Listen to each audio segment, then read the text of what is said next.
of this subtle subliminal message. So that's why the word subtle, just to show you how subtle is. Subtle is spelled with a B. The same sub is right there, but they make it silent. So subtle it is. All of these are secret signs that are playing with us. I tell you. So this is why you have to refer to these individuals as robbers, as criminals, and all sorts of things. That's because that's exactly what they are. Now, you see, these fellas here, because they are fellas, as I mentioned, Society of Odd Fellas, people that they call the Society of Friends. You know what they call the Society of Friends? The Quakers. Quakers, the same people you see in the oats. Anybody had a bowl of Quaker oats this morning? I mean, oats is good, but personally I wouldn't eat from the Quaker. Quakers are the same people that came to the Society of Friends. Christ called Judas friend, These people came and killed off the Indians for their land. Pilgrims, talking about Society of Friends. What kind of friends are these? And then they have Thanksgiving Day, eating turkey, which is a very sacred bird, to the same Indians that they just killed off. Friends. Alright. Friend is right. Now, can you tell me how to get to Sesame Street? You don't have to welcome me to Pool Corner, and I don't really know how to get to Sesame Street. I'm alright with that. Before we get to these freaks here, the whole Sesame, this is Kabbalah again. So this is why now you hear them say open sesame. All of these are codes, what they want to refer to as Jewish magic. Open sesame. Alakazam. Abracadabra. Abracadabra is a mathematical theory. When you actually do abracadabra, if you look it up, it comes out like a triangle. Abracadabra, where in almost any way you turn it, it still reads abracadabra. It's a mystic thing. You have to start with the A, abra, and just keep going. Abracadabra. Mathematical theory comes out like a triangle. When you turn it, you still keep getting abracadabra. Alakazam. Yip, yip, yip, all of these things. Yeah, it sounds funny. Comes right out of the Kabbalah and the so-called Jewish magic book, Sesame Street. Alright. Now, and still the sesame seed. Now, big fraud. Here is a bird, just like the bear, a made-up bird, something they invented to express whatever they need to express. Alright, now what could be the crime behind this innocent bird here? Now, big bird, being a male bird, is usually the sort of message they portray. Big bird, being a male bird, actually lives in a nest. Alright, nothing wrong with that. Birds live in a nest, no? Okay. Now, in reality, it's really the female bird that lives in the nest. The male does assist to build the nest, and of course, the mother bird is really working hard too. But she's the one that really guards the eggs and sits with the chicks. Now, keep in mind, I want you to keep this point in mind though, that within all the species of birds, millions or whatever you go into, you'll find the unique in many different areas, in all sorts of animals. But when we observe now, big bird, an invented bird, as I said, just like the bear, going against the whole nature of a bird in general. The male birds don't go and live in the nest. The male birds really don't even have a home. It's the female bird that lives in the nest, whether it's the round nest or even a hole in the walls. Even the mountain rock tops that some of them live in, and the woodpeckers. It's always the female birds and her chick. The male bird will just stay on the limb and look out. He might go in and check a thing, but he's always on the limb looking out. Alright. Big bird is a male bird living in the nest. And what makes it worse, big bird doesn't have a woman. So he doesn't really have any excuse. But what does big bird have? Alright. Now before we get to these criminals down here, there's an individual who is not on the wall they call Snuffleupagus. Now, depending on your age again and if you really got into these things, Snuffleupagus was an individual that no one on Sesame Street could see. except the bird and me and you who are watching the television. Hollywood inhaling, huh? Now anytime someone is coming, when it's Maria or Bob, you'll always see Snuffy rolling going out the back door. It's funny, the camera always seems to catch Snuffy. I always notice this, you know. The camera always seems to get Snuffy rolling going out the back door. They never catch him from the side or even from in front when he coming out. They always catch Snuffy up because going out the back door, rolling going out. Snuffy with his long eyelashes is a he, you know. Snuffy, alright. I wonder what is snuffing. Now, when you study history now, in the mid-80s, because for those who are young to the world has not always been this way, you know. There was a time when what people refer to as homosexuals today were not as open as such as they are now. Actually in the mid-80s with all the rioting and the gay rights protesting and all these things, and you know, everybody looking for their rights. You ain't right, but yet still everyone wants their right though. Homosexuals, lesbian. That's the whole concept of it, you know, lesbian. Good. I really hope no one here is offended. I really hope so. Now, in reality now, that was the same time in the mid-80s when snuffleupagus began to become accepted on Sesame Street. All of a sudden now, when all the homosexuals all over the world and the Winnie the Pooh is coming out of the closet, snuffleupagus came out of the closet too. The same Snuffy that had to run every time somebody was coming didn't have to run anymore. Because all over the world, gays and lesbian men were marching and fighting and protesting and standing up for their wrongs. The Snuffy was safe now up to this day. Snuffleupagus doesn't have any ears. You meditate on these things, you know. Okay, now, and okay, blessed, okay is okie dokie. That's some European fable there of some okie dokie business. Now, these three individuals historically are three of the most wickedest, if that's the right word, and evil and conniving generals that ever scaled history. And we can prove it. This individual here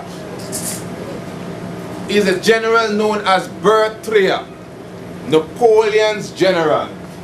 We are positive because if you study, that's the same general that arrested the Pope in 1798. When you know that story there, Part3.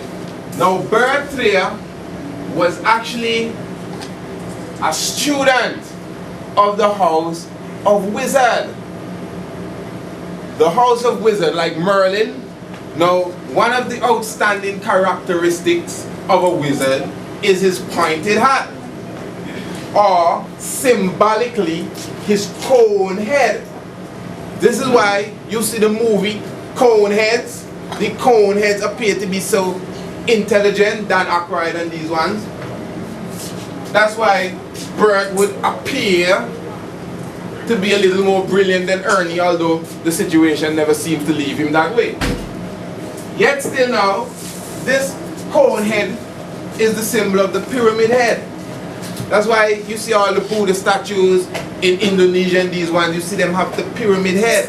Or the turban. The turban is also a symbol of the same cone head, or I should say the cone head is a symbol of the ancient turban, because it's really a symbol, the cone head, because Part3, who was considered to be very, very brilliant, that's why Napoleon made him general.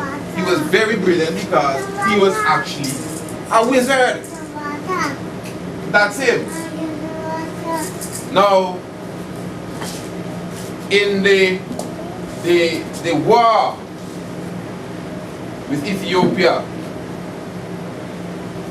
when Mussolini, Humpty Dumpty, invaded Ethiopia, yeah, they used to refer to him as the egg, you know. Alright, we have some pictures of him falling off the wall and nobody can put him together again. They hung Mussolini, who looks like an egg, upside it down in Milan, Italy. All the king horses and all the king's men could not put him together again. He was dead. His own people killed him in Milan Square and hung him upside down, the same Mussolini that they were rallying behind to go and invade Ethiopia. But anyway, Mussolini had 3 specific generals. The first one is Rudolf Graziani, who has 2 names. He was referred to as the Butcher before going into Ethiopia. And on the 19th of February, 1937, Graziani, the general, one of Mussolini's general, massacred 3,000 Ethiopians in one day because they attempted to take his Graziani life. When Graziani did that, they gave him the name the Slayer. You can read it in history books, the Butcher or the Slayer, Rudolf Graziani. Good. He ain't there. I'm going to tell you who he is now. Now, Ernestine de Bono now, Mussolini again, a general didn't seem to be doing the war or doing the war justice. So what's his name? Mussolini now called for Elmo Bagdaglio. Write them down and go and check it out. Elmo Bagdaglio replaced de Bono as the new general of the war, the invasion of Ethiopia. So now you have de Bono, Ernestine de Bono, Elmo Bagdaglio, and the Rudolf Graziani is the same Rudolph for Santa Claus. That's why Rudolph, with your nose so bright, won't you guide my sleigh tonight? Sleigh, you know. They refer to Graziani, Rudolf Graziani, as the Slayer or the Butcher. He has those 2 names. And he was the one that led the army first into Ethiopia by a Roman general. We're going to get to Santa Claus too. Rudolph, with your nose so bright, won't you guide my sleigh tonight? And all the reindeer loved him as they shouted out with glee. Rudolph the red-nosed reindeer, you will go down in history. He went down in history. Yes, I. So, as I said, 3 of the most ruthless. This is the one that licked the stone out, the nose off the Sphinx. Bertrea, de Bono, and Elmo Bagdaglio. Puppets. Nice and cuddly. Ernie and Bert. Sleeping in the same room, and Elmo and everybody love Elmo. Not me. Now, the discount.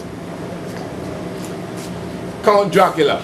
Now a count, now this is such a simple, subtle message. The count is a title. It's like a duke or an earl. Earl is a name, we have a title. Like Bruce, remember we spoke of Robert the Bruce? Bruce is a title. The count is a title. The count teaches you to count. As simple as that. I mean, that has hit us for years. I'm sure many never really sat and said, you know, the count really teaches us to count. Simple as that. That's how simple and subtle a message can be. That's very simple, you know. That's like something you just see drop and pick up. While big birds sleeping in the nest is something you may have to put your mind to. Now, the problem with this discount is that he's not teaching you the ancient way of counting. This vampire thing is something that you'll find in the Jewish magic book, where they actually used to suck the blood of the children. This is a thing that goes on all the time. So what this count blood drinker is doing here now, he's symbolically sucking the blood of our children, you see? Children have to stand up for that now. Because now, in reality, counting from 1 to 10, as we mentioned in the previous lecture, is not the ancient way of counting. From the time you start, we all gone wrong. That's why he's a discount. He's dissing the count. He ain't the real count, he can't count. 1 and 2 and ha ha ha. Stupidness. Actually, the ancient way of counting is from 0. You have to, even if you don't say 0 and 1, the fact that we don't say 0, we all know as conscious people, anyone here is a conscious person, know for a fact that until you became conscious, you never really conceived that 0 really must come before 1 in the whole aspect of the nothingness. Even though if it's not the zero, you must comprehend that the nothingness is important. This is why when we went to the black woman's presence in the African concept of God, we expressed the whole concept of the none or the nothingness wherein all life came out. So with none or zero, which is the ancient Ethiopian term for the woman, was zero. And then one, this is why we show you one, that's why it's a second. 1 second, because it's the second number. 1, 0, and then 1 and 2 and 3. He starts from 1 and ends at 10, where the 0 comes at the end, but the 0 is supposed to be at the beginning. And in that, which looks so simple, because many people say, yes, Sesame Street taught me to count to 10. And a few Spanish words, aguan, and these kind of things. That's not good enough when you're going to compare the kind of damage that these little freaky things has done to our souls and even the mind of our children.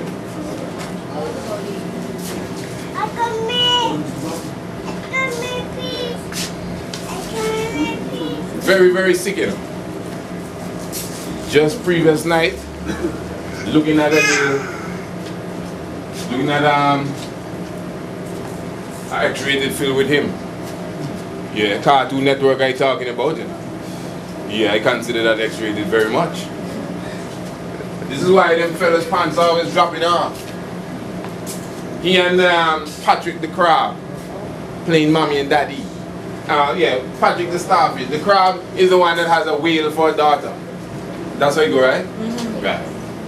That's a Kermit the Frog and Miss Piggy there. Hog and a frog. Anyway, now this. Yeah, everyone can see that's sick, you know. We all know that. I mean, I really advise, I would never encourage no one to make a child watch that. That's like drinking beer or smoking cigarette. This concept now of the square pants thing, it is a real concept. It is a grandmaster concept, because the grandmaster is the individual that sits on the square. That's an agency that goes from the Osiris to the Horus to the George Washington. And I'm sure you may have seen it in the movie National Treasure, where the Grandmaster sits on the square. So now, the fact that this little freak's pants is square, although he's not sitting down, is the symbol showing you that he considers himself a Grandmaster, because he is sitting on the square, his whole pants is square. But you see, there's another message behind this, very subtle, and it has to do with the nature of this matter. I'm talking of the sponge. Not just something that sucks water, because obviously it sucks water and it's underwater. Alright. But yet still, just simple marine biology. We just bring to a comprehension what this thing is all about. You will notice most of the time they will have these flowers here,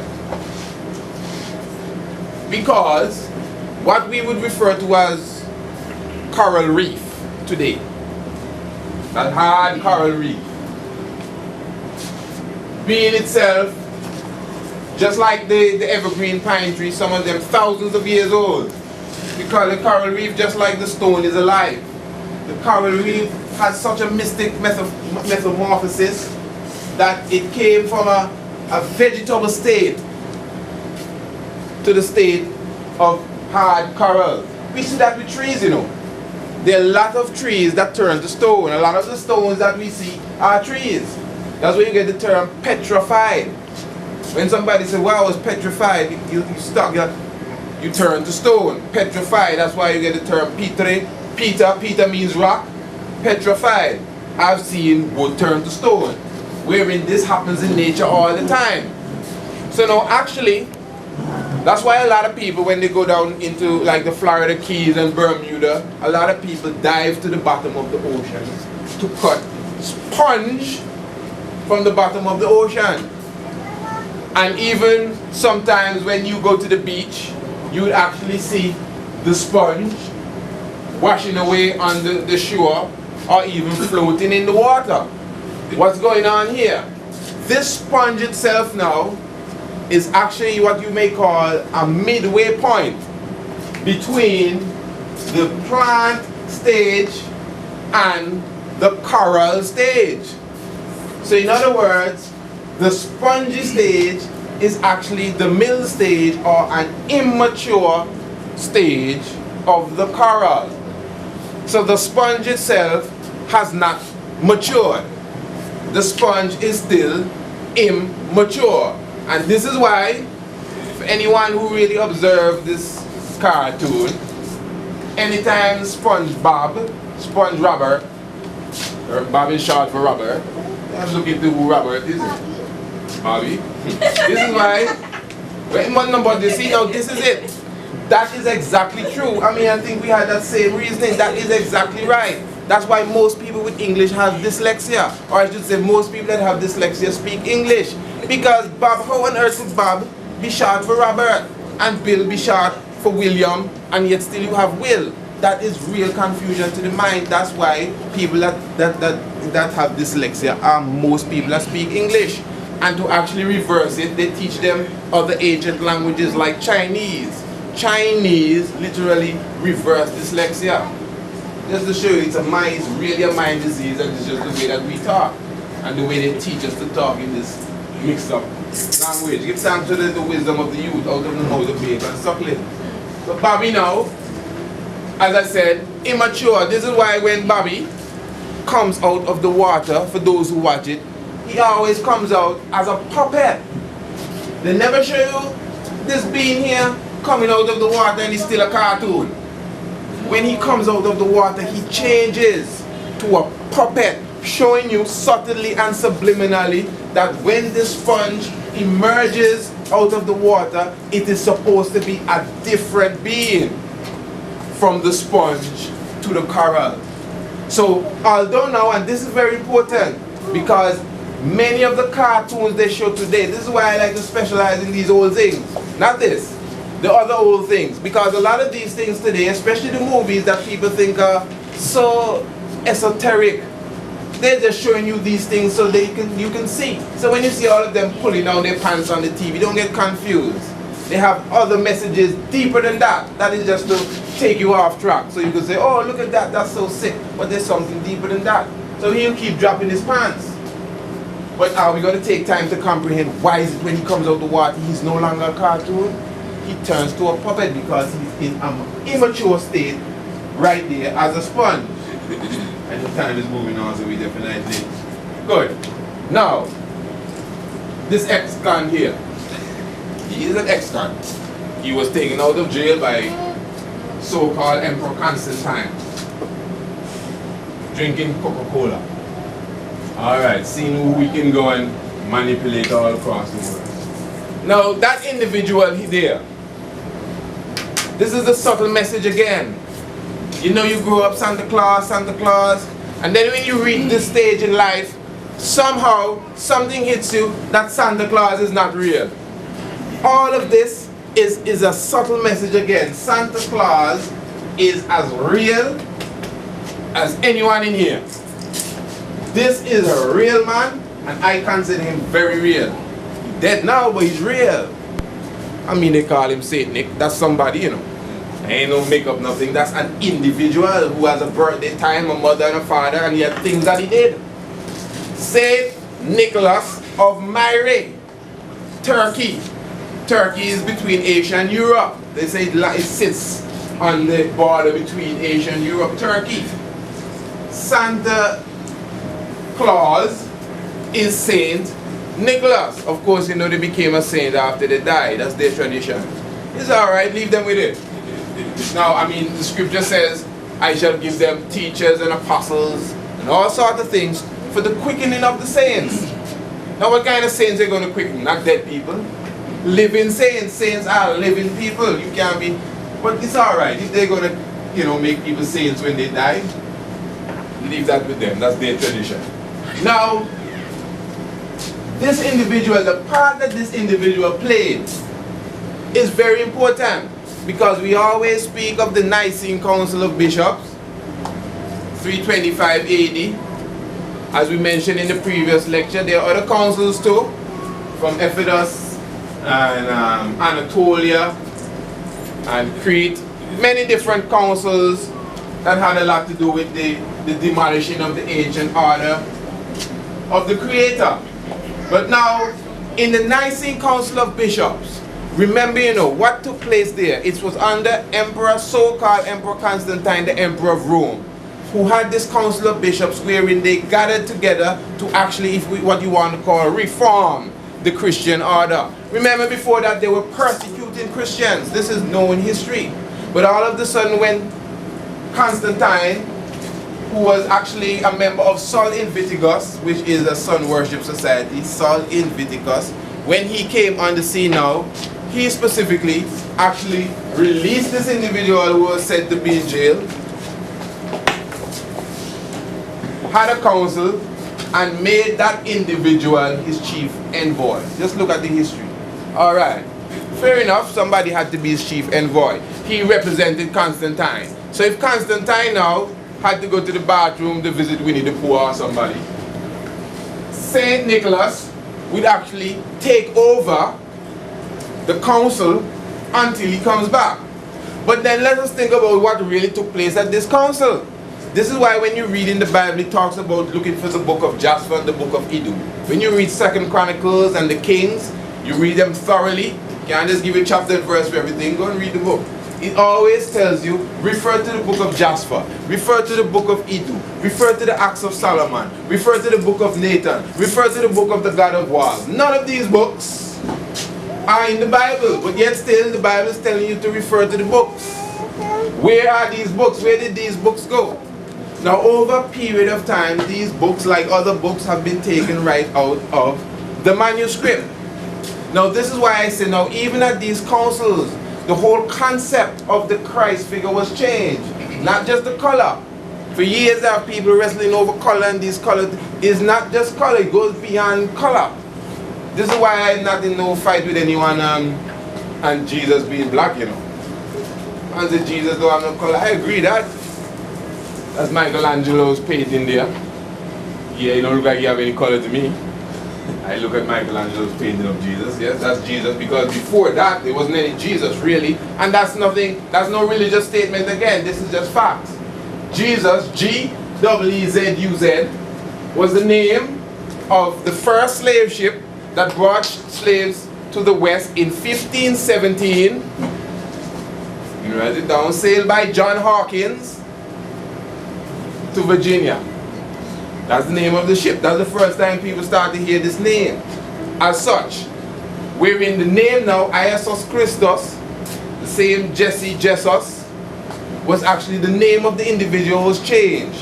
His whole nature was changed. This is why the individual known as Arian was present in 325 at the Nicene Council of Bishops. Arian was actually kicked out because he did not want to go along with the pattern that was taking place. Pantheos, another North African bishop, taught us from 100 AD that Christ was born in a cave in Ethiopia. This is why 2 Chronicles chapter 33 verse 14 shows you that Bethlehem, the city of David, 2 Chronicles chapter 33 verse 14, check it out, shows you that the city of David was located on the west side of the river Nile. It says so right there. The river Nile is the river Gihon. Genesis chapter 2 verse 13 shows you that the Gihon is the river that encompasses Ethiopia, which must be the Nile. So if the city of David is on the west of the Gihon, which is the Nile, Bethlehem is on the west of the Nile. That is why even the documentary we did, The Biblical Land of Israel, proves beyond a shadow of a doubt that the true land of Israel, according to the Bible, geographically and biblically, is Africa plus Arabia, according to biblical geographical description. Nothing that I dream about and make up. So I'm showing you all of these things. Even in Matthew chapter 5, verse 22, there's a word that is used by the Messiah known as Raka. Now Raka is not even Hebrew. Raka is an Ethiopic word. This is a word that has been left untranslated, even through all the translations that so-called St. Jerome did. Raka was left untranslated, and Raka itself is an Ethiopic word showing you that the Christ man was an Ethiopian. So I'm making all these points to show you this distortion of the true Bongo Jesse Christ. All of this distortion primarily took place in 325 at the Council of Nicaea. People always put the blame on Constantine, but as I told you, when he had to go to the bathroom, this fellow would take over. Saint Nicholas of Myra, Turkey, the special envoy of Constantine. Alright, a bishop. Now this bishop was said to love little children. Tell you. Now listen to this. There's a story that says that there were 3 potential prostitutes. Potential being that they had little children and they needed some money and they went to give themselves to prostitution. Now, jolly old Saint Nick came along. This is a European story. And Saint Nick now gave them 3 bags of gold and took them away. 3 bags of gold and took them away. Now the story doesn't really go on to tell you what happened when he took them away. But I mean, you could just imagine. 3 potential prostitutes, he gave them 3 bags of gold and he took them away. Okay, good.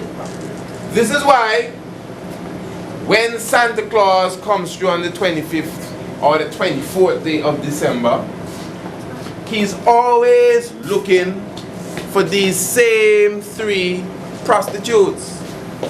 This is why you would hear him saying, ho, ho, ho. Merry Christmas. That's all he said, ho, ho, and Rudolph with his nose so bright leading the sleigh. Because the story plainly shows you he gave them 3 bags of gold and he took them away. So now, yeah, I read about Santa Claus and instead of the ladies of Paul, and then that's what was stocking in the candy stocking come about because he gave them the money and he put it in each of their stockings, but I never really see much. blessed. Now, actually, when you observe, even down to the outfit that the fellow wears, he's a member of the Rosicrucians too. That's the red and white thing. We thank to the contribution. Red and white, which we'll get to the red and white concept now. But even as I said, the etymology of it, because it's nothing nice. Even as down to, as we did with Bart, Santa is Satan, it's just the end to the end. All of these are codes, you know. You put the N at the end. See? Take the N, Santa, put it at the end. See, it's so simple.